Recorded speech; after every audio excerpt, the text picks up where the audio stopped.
Hi Earth Signs, Taurus, Virgo, and Capricorn. Welcome po sa ating channel. At ito ay inyong Daily Gabay Tarot reading for April 6, 2024.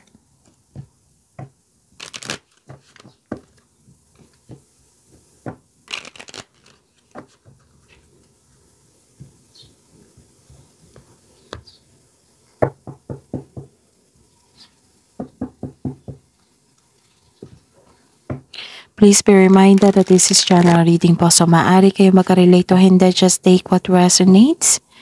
Gamitin ang reading na ito bilang gabay lamang.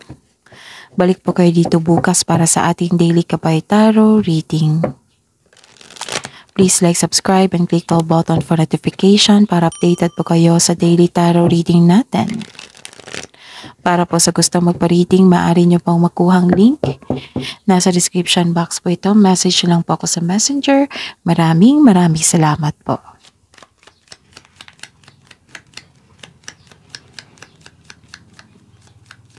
Spirits Guide, mga ganap po sa ngayong April 6, 2024 para po kay Taurus, Virgo, and Capricorn.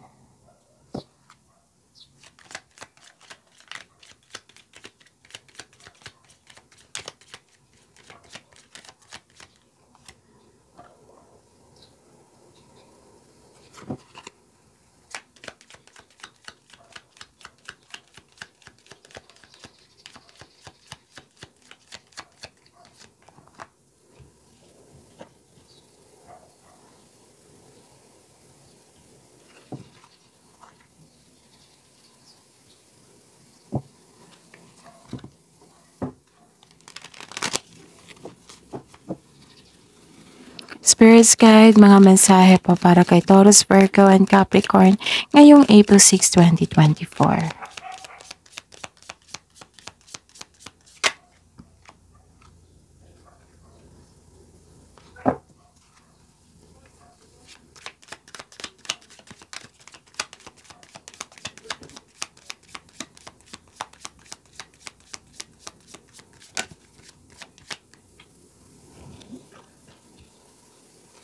So, saglit lang po.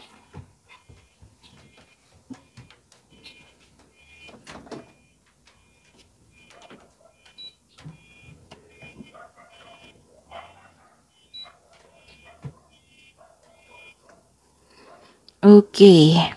Taurus, Virgo, and Capricorn, may nakita ako dito na marami kayong idea na gustong gawin, marami kayong iniisip ngayon na gusto nyong bigyan ng aksyon agad. May nakita akong success dito. May nakita ako dito malakas ang inyong intuition, success, clarity, meron din. And nakita ko dito nabivision nyo yung mga goal nyo sa buhay. Oo, kaya nga gusto nyo may sa katuparan nyo yung goal nyo sa buhay dito. Tapos may nakita ko dito na humihingi kayo ng guidance. Pero mag-ingat po kayo ha, kasi may nakita ko dito na, anong tawag nito? May nakita ko dito na worried kayo, stress kayo. May nakita ko ditong pagkawala, pagnanakaw. May nakita kong damage. Pwede din na may nag-downgrade sa inyo. Pwede din na nagkaroon kayo ng stress dahil sa problemang ito. And may nakita ko dito na some of you may hinihintay kayong cheque. Maaring darating po sa araw na ito. Pwede din na may hinihintay kayong news. So, may na-receive kayong news ngayon and information. Okay? So, ang message na para sa inyo is perfect fit. Find the right path, the fit with the soul, the ideal job. You're meant to be here. Wow. So, perfect fit, finding the right path, the fit with the soul, the ideal job. You're meant to be here. Wow. So, you're on the right path and listen to your intuition kasi malakas ang inyong intuition. Tapos, wrong decision. So, kailangan nyo mag-ingat kung lalabas kasi ito. So, ang ibig sabihin yan, kailangan nyo mag-ingat pa sa paggawa ng desisyon. Okay? Reckless behavior can lead to bad consequences. Think before you act. Again, think before you act. Pag-isipan ng mabuti bago gumawa ng malaking desisyon. Spirits Guide, energy po ni Taurus, Virgo, and Capricorn. ngayong April 6, 2024.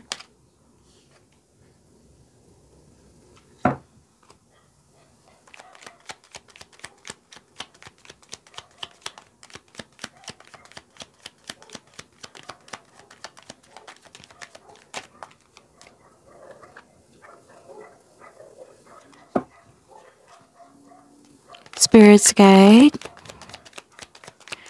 career and money po ni Taurus, Virgo, and Capricorn ngayong April 6, 2024.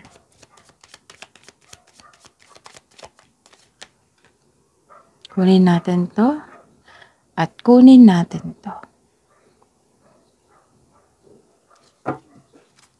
Love life, self-love, partnership, and romance ni Taurus, Virgo, and Capricorn ngayong April 6, 2024.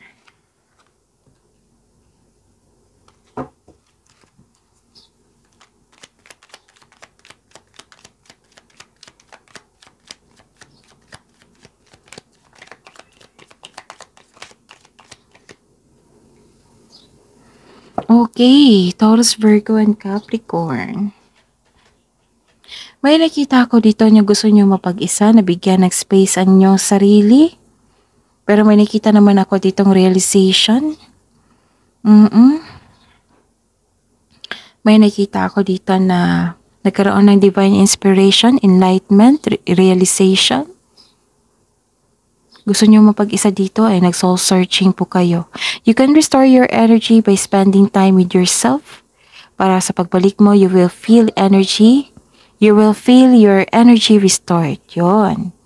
So this card tells you na all life's answers are within you. So feel free yourself para makapag-isip ka ng maayos. It's time for soul searching and seeking your own inner truth. So kung kailangan nyo mag-meditate, meditate kayo. Long walks. Okay. May nakita ko dito nagkaroon ng stagnation, pero don't worry, nagiging okay naman ito. Siguro na-decide kayo na magkaroon ng meditation or gusto nyo mapag-isa kasi nagkaroon kasi ng stagnation. You felt defeat, nagkaroon ng confusion, negativity. So you have lack of self-confidence now. You have lack of confidence around a specific goal or lack of focus or loss of direction kasi may away na nagganap na hindi successful yung plano nyo or hindi kayo makamove on. The advice is you need to create a concrete plan in order to regain momentum. Impulse control ay kailangan in order to grow and take action in a positive direction.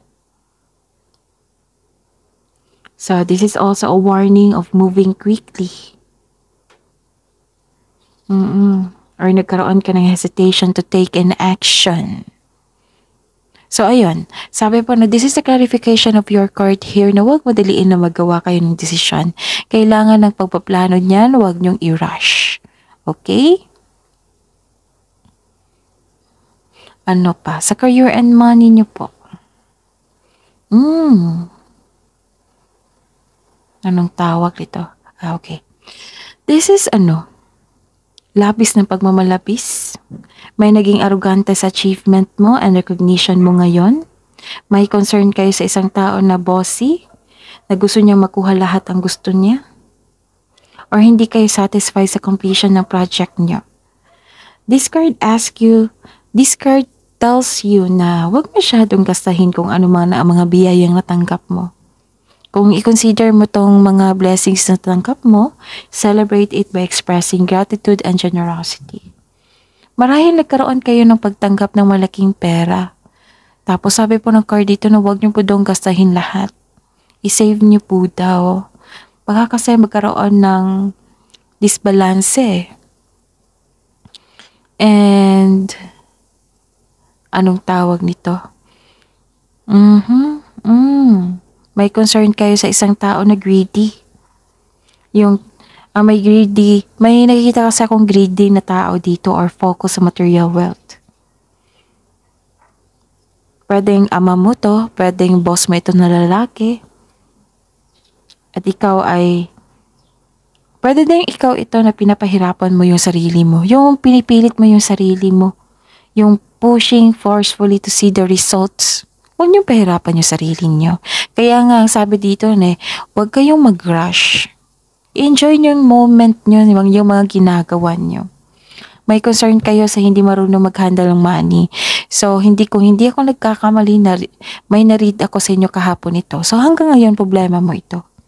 And this card tells you na ingatan ng inyong kaperahan kasi may nakita po kami dito na loss of money. Maaring ninakaw, maaring nagasta. Okay. Sa love life, self-love, partnership, and romance, hindi kayo happy kasi sa mga nangyari. Baka nangyari yung pagkawala.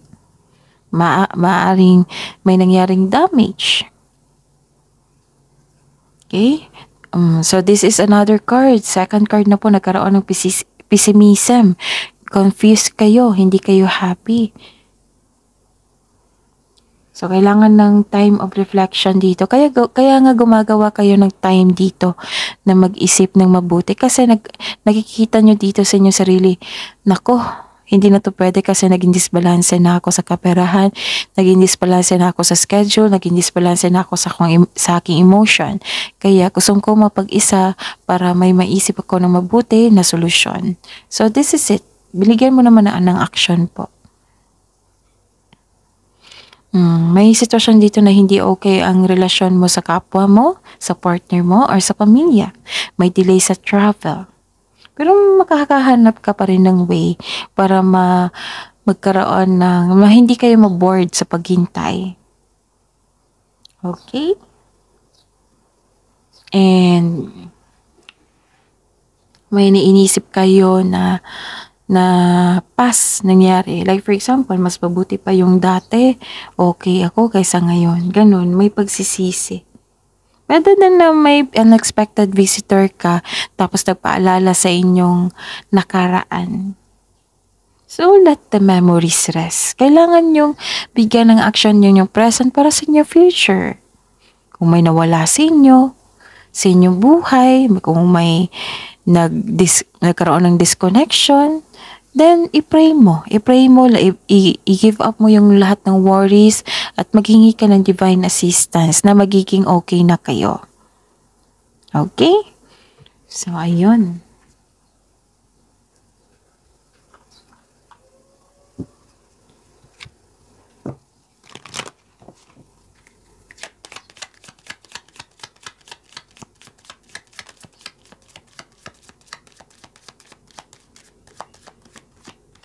Love message sa mga single, connect to the nature.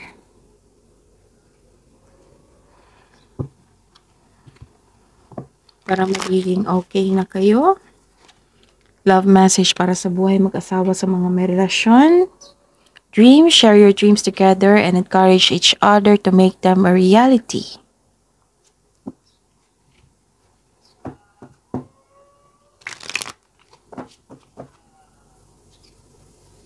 Okay. Share your dreams together and encourage each other to make them a reality. And my opportunity. You must be quick to move out of your comfort zone. So, labas po daw kayo sa comfort zone nyo. Especially when the situation calls for immediate responsiveness and flexibility. Open your mind to new ways of doing things. Once you do, get ready for good luck. Wow! Get ready for good luck and opportunities to come your way. And believe in the impossible.